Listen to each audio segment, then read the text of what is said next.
Welcome to Medieval History. If you are fascinated by the darkest chapters of history, you have come to the right place. Don't forget to subscribe and leave a comment to let us know where you are and when you are watching. Enjoy the video, and now let's get to the story. Imagine a queen once crowned in splendor, loved by a warrior king, mother to a royal bloodline that would rule for over a century, lying in a dusty wooden chest, her corpse ogled by tourists, kissed by strangers, and slowly crumbling into powder. This is not a Gothic novel. This is real. This is the fate of Catherine of Valois. Her story is not just one of royal love or dynastic power. It's a haunting reminder of how even queens can be forgotten, violated, and turned into curiosities by time. Catherine's life shaped history, but her death and the grotesque spectacle that followed may be even more unforgettable. Catherine of Valois was born on the 27th of October, 1401. Her father was Charles V, 6th of France, a monarch plagued by mental illness, and her early years were shadowed by national instability and civil war. Her first husband was the legendary King Henry V of England, a man known for his military brilliance and triumph at the Battle of Agincourt. Their marriage briefly united the crowns of England and France, and Catherine became Queen of England. But it wasn't her royal marriage that would change the course of English history. It was her secret, deeply scandalous second union. After Henry's untimely death, Catherine fell in love with a man far beneath her station. Owen ap Arad ap Tuda, a Welsh courtier. History remembers him simply as Owen Tuda. Their relationship was kept secret, possibly illegal, under English law without the king's permission. Still, Catherine and Owen's love prevailed. The pair eventually married and had several children together. And from that hidden union came a new and powerful dynasty, the Tudas, who would go on to rule England for nearly 150 years. But despite her central role in birthing a royal lineage, Catherine was not celebrated. Instead, she was cast aside. After her death, her name faded and her body was treated with shocking disrespect, ignored by her descendants, desecrated by strangers, and nearly erased from history. Catherine died on the 3rd of January, 1437. She was only 35 years old. Her death came shortly after childbirth, but records suggest she had suffered from long-term health issues and had gone to Bermony Abbey seeking spiritual and possibly medical healing. Despite her controversial second marriage, Catherine was still granted a queen's funeral.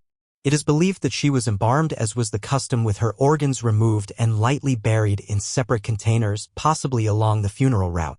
However, no confirmed records detail where those organs were placed. Her embalmed body was wrapped in cloth, encased in lead, and placed into a wooden coffin. She had a funeral at a church dedicated to her namesake, St. Catherine, and then her body was moved toward her final resting place, Westminster Abbey, laid near her first husband, Henry V. On top of her coffin was a wooden effigy dressed in Catherine's own clothing. It was painted in lifelike detail. A long neck, soft features, a slight tilt of the head. The effigy's eyes were blue-gray, and it is believed a wig was once attached. Today, that effigy still stands in the abbey, though it now wears only a red shift. During the funeral, it had been dressed in a purple satin mantle, and the coffin itself was draped in cloth of gold placed atop a grand hearse. On February 8, 1437, a second funeral service was held for her. Catherine was interred in an alabaster tomb in Westminster Abbey beside Henry V. But her story did not end there. For most, death marks the end. But for Catherine, it was only the beginning of a 3-century-long indignity. Some historians speculate that her tomb was meant to be temporary. Perhaps her son Henry V, 6th, intended to build a more permanent memorial, but he died before doing so. Her grandson Henry V eventually demolished the old Lady Chapel that housed her tomb to construct a new one. During construction, her body was unearthed.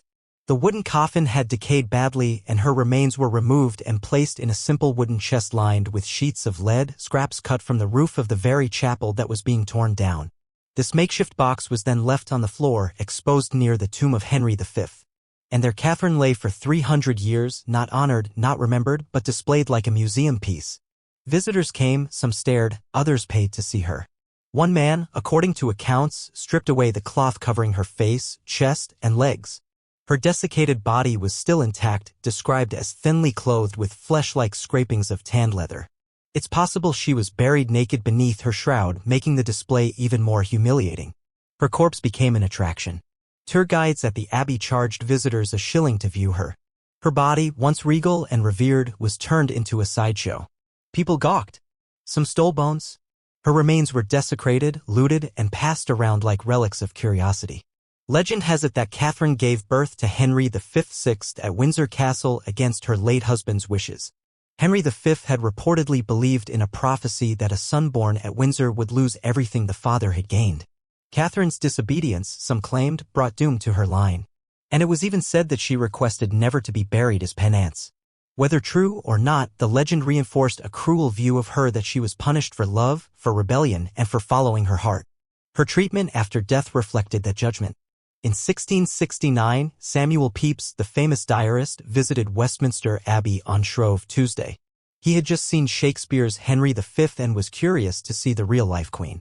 He later wrote, "I did see the body of Queen Catherine of Valois and had the upper part of the body in my hands, and I did kiss her mouth. I did kiss a queen." A bizarre tradition even developed where visitors would kiss her corpse, referenced in Shakespeare's plays as kisses for the queen, who had witchcraft in her lips. But it didn't stop there. In the 18th century, her body suffered even more abuse. In 1786, antiquarian Richard Gough wrote that students had torn the remains to pieces. When he himself viewed her, he found the body had become a shapeless mass of pale tissue. It wasn't until 1798 that her remains were moved again, sealed away in a vault used by the Villiers family but not marked. She was laid there quietly, and memory of her began to fade. In 1878, the Villiers tomb was opened to admit the recently deceased Countess of Buckingham. At this time, Dean Stanley of Westminster, hoping to restore the Abbey's monuments, sought to recover Catherine's remains. With Queen Victoria's approval, his team broke through the wall between tombs and discovered Catherine's decaying coffin, collapsed, stuck to the one beneath it. Her body had shifted, broken, and stuck against a damp wall. When they tried to lift her coffin, it disintegrated. What they found was tragic. Much of her body had turned to mush. Her skull was shattered. Most of her vertebrae and ribs were gone. Her right arm bones were incomplete. Not a single tooth was found. Some bones had been replaced or mixed up, including a pelvic bone where a shoulder blade should have been. Lime had possibly damaged the remains, though others believe it was simple decay. Tourists over centuries had likely taken pieces of her. Her remains were skeletal souvenirs, yet not all had perished. Her legs, still wrapped in 12 layers of cerecloth, were in excellent condition. Her skin, especially on one arm, remained intact.